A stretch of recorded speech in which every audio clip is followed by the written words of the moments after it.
I'm Jeff Altman, the Big Game Hunter, and you are listening to No BS Job Search Advice Radio, episode 1409. Welcome to the number one show in Apple Podcasts about job search.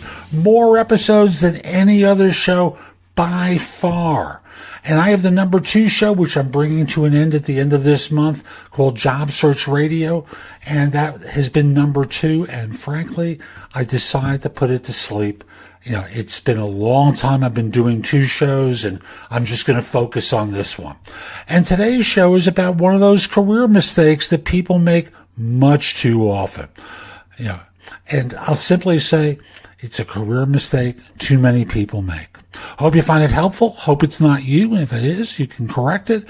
And let's get going, okay?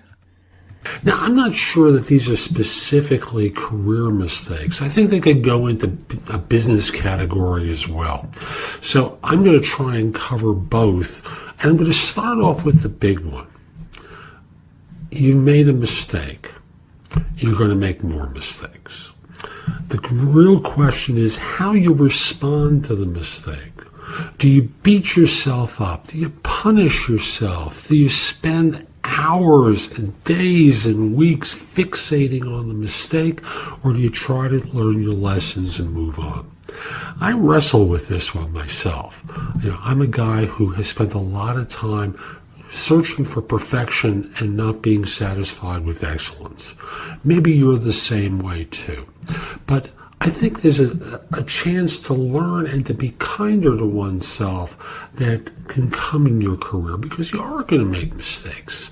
It's what happens. What can you learn from the experience? What can you do to learn and move forward from it? So that's lesson number one I want to cover today. Another thing is, if you're interested in being happy in your work, it's probably going to take time. You know, especially as one is junior, what tends to happen is you get what's nicknamed grunt work. And it's the foundation for how a lot of people learn the fundamentals of their craft. So, for example, in IT, someone becomes a coder. And although the technology will change with time, they use this as the baseline for how they learn and grow to manage people, how to lead organizations and such. And certainly being a good coder doesn't make you a good manager, but you know, it's learning the fundamentals of your craft and not taking shortcuts. That's the important thing. What are the fundamentals? Do you ask for help and advice? I'm not talking about from your manager, but from other people that's going to help guide you as things progress. Another thing is really about being patient with yourself. It takes time to be successful. Like I said, you know, I've said this before, the secret to success without hard work is still a secret. So what can you do to lay the foundation? Now, if you think you can figure it out by yourself, you're going to make it a lot harder than what you need to. Always be networking and always be asking other people for advice. Save the information. Collate it. You know, start creating spreadsheets or data categories that kind of fit with one another so you can learn what's being told to you constantly and see whether it meets with your experience. Adapt and change. And the last thing I'm going to talk with you about is so many people separate their work from their personal life.